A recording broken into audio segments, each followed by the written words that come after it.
harta kami, jangankan anak kami, jangankan suami kami, jangankan rumah kami, jangankan jabatan kami. Inna lillah, diri kami ini pun milik Allah, bukan punya kami. Kalau dia yang punya, apa salahnya dia ambil? Maka ketika harta diambil, salah satu yang membuat manusia kehilangan ketika dia merasa memiliki. Ini punya saya, ini milik saya. Kalau orang sudah terlampau memiliki, maka ketika hilang muncul kekecewaan. Maka jangan pernah merasa memiliki hak mutlak. Ini rumah punya siapa? Rumah punya saya, namanya nama saya. Tapi itu titipan Allah, kapan dia mau diambil. Kalau yang menitipkan mengambil, tempat penitipan barang, kita cuma tukang jaga. Pak, titip helm ya, ya, ini nomornya. Pak, titip mobil ya, ya, ini parkirnya. Pak, titip HP ya, ya, ini. Pak, titip tas ya, ya. Kita cuma penjaga barang titipan. Lalu ketika pemiliknya mengambil, kenapa marah? Orang bukan punya kita kok. Ketika salah sangka, makanya kita ini selalu sering salah sangka. Kita sangka punya kita, padahal bukan punya kita. Makanya ujung surat Al-Baqarah, baca setiap hari. Asar dibaca sekali, subuh dibaca sekali dalam maksurat. Lillahi ma fis samawati wa ma fil ardh. Itu bukan mantra. Orang baca cepat karena ingin mau baca cepat maksurat. Lillahi ma fis samawati wa fil ardh. Itu bukan mantra. Kita sedang diingatkan pagi sekali, sore sekali. Lillahi ma fis samawati wa ma fil ardh. Apa yang di langit, apa yang di bumi, lillah, bukan punya kamu. Kenapa? Kalau sampai kita katakan punya kita, lalu ketika dia hilang, kita stres, kita depresi. Orang yang kehilangan anak, dia tidak sedih. Kenapa? Karena itu pergi duluan, nanti dia akan menyusul belakangnya. Suami kehilangan istri, dia tak sedih. Kenapa? Karena sudah dibawa ganti yang baru, Pak Ustaz. Bukan. Dia tak sedih, kenapa? Karena dia tahu nanti saya akan berjumpa dengan dia di tempat yang lebih kekal abadi. Sekarang kalau saya hidup sama-sama dia, dia tua, dia keriput, dia sakit, dia mati. Nanti saya berjumpa lagi dengan dia. Di mana? Di tempat kekal abadi yang tak pernah sakit, tak pernah mati. La yadkhulul jannata ajuzun. Nenek-nenek tak masuk surga.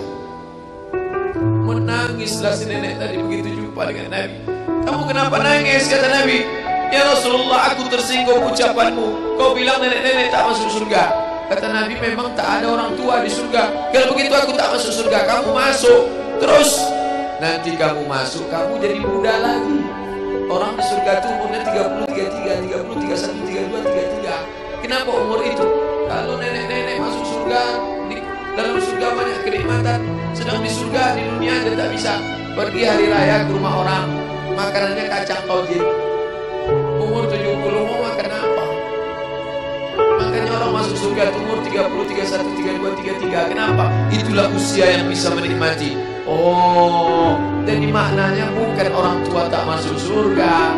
Jadi ketika orang melihat pasangan saya mendahului saya, karena Allah lebih sayang, dia pergi ke tempat yang lebih sayang daripada kita. Orang menangis tak berhenti, dia menganggap dia pergi, oh dimakan cacing tanah dia. Padahal dia sudah pergi ke tempat yang lebih sayang daripada kita. Kita sayang, tapi sayang kita temporer. Ibu sayang pada anaknya, berapa jam dia bisa sayang? Pergi dia bekerja, dia tinggalkan. Pulang dia bekerja, dia tidur, dia lupa.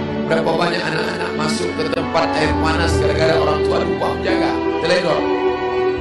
Berapa banyak anak yang jatuh cacat, orang tua yang katanya sayang, tapi sayangnya itu terbatas. Dia sudah pergi ke tempat yang lebih sayang. Siapa dia? Bismillahirrahmanirrahim. Dengan nama Allah yang Maha Pengasih dan Maha Penyayang. Maka ketika ujian itu datang, ayat ini hilang. Saat ujian itu datang, ayat yang dikaji malam ini, hadis yang dikaji malam ini hilang, terbang, melayang, tak berkesan. Ada orang lain yang mengingatkan. Tadi pagi saya takziah, wajah sahabat saya ini ustaz, tapi tadi wajahnya lusuh. Turun, nampak dia sedang bersusah hati. Maknya meninggal dunia. Saya bisikkan ke telinganya satu kalimat, satu ayat, inna lillahi wa inna ilaihi raji'un. Waktu datang, waktu mau pulang saya peluk kuat dia, inna lillahi wa inna ilaihi raji'un. Apa tak tahu dia ayat itu? Tahu. Dia ustaz, dia sering menceramahkan ayat itu, dia hafal ayat itu. Kenapa ustaz ingatkan? Hari itu ayat itu hilang dari kepalanya.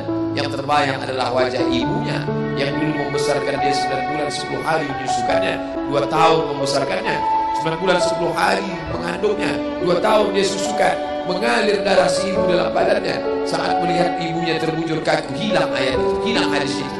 Datang orang lain mengingatkan dia, ditepuknya bahunya, wa basyiris sabirin, berikan kabar gembira kepada yang orang sabar. Alladzina idza asabatuhum musibah, ketika ujian itu datang, qalu, mereka berkata, inna lillahi wa inna ilaihi raji'un. Tapi tak semuanya tahan, tak semuanya kuat. Ketika ujian itu datang, as-sadmatul ula, innamas sabru fi sadmatil ula. Pukulan, ketika pukulan itu datang bergoncang. Berapa banyak orang bercerita, Pak Ustaz, ketika sampai berita itu rasanya lunak tanah ini dipijak, Pak Ustaz. Bergoyang dunia ini, Pak Ustaz. Pukulan yang sangat kuat. Dan tak jarang ketika pukulan itu datang bertubi-tubi, akhirnya dia mulai senyum. Selama ini nengok orang lewat sini, lama-lama nengok oplet lewat sini. Apa yang dimuliakan Allah Subhanahu wa Ta'ala? Apa maknanya? Tidak ada tempat bersandar yang paling kuat kecuali dia. Bersandar di sebatang pohon, pohon akan labu. Bersandar kepada orang, orang akan mati.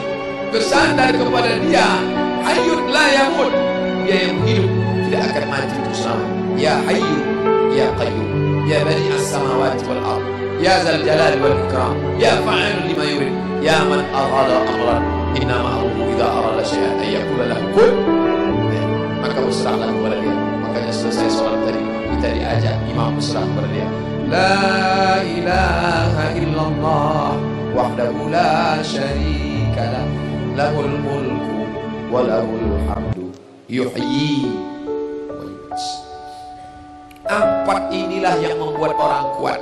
Lahul mulku, kalau kekuasaanmu hilang, jangan kau sedih. Kenapa? Karena yang punya itu dia. Lahul mulku. Kalau kau dulu dipuji-puji orang, jangan kau sedih. Kenapa? Karena yang punya pujian dia. Lahul mulku walahul hamdu.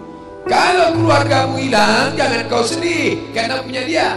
Yuhyi wa yumiit. Dia yang menghidupkan, dia yang memati.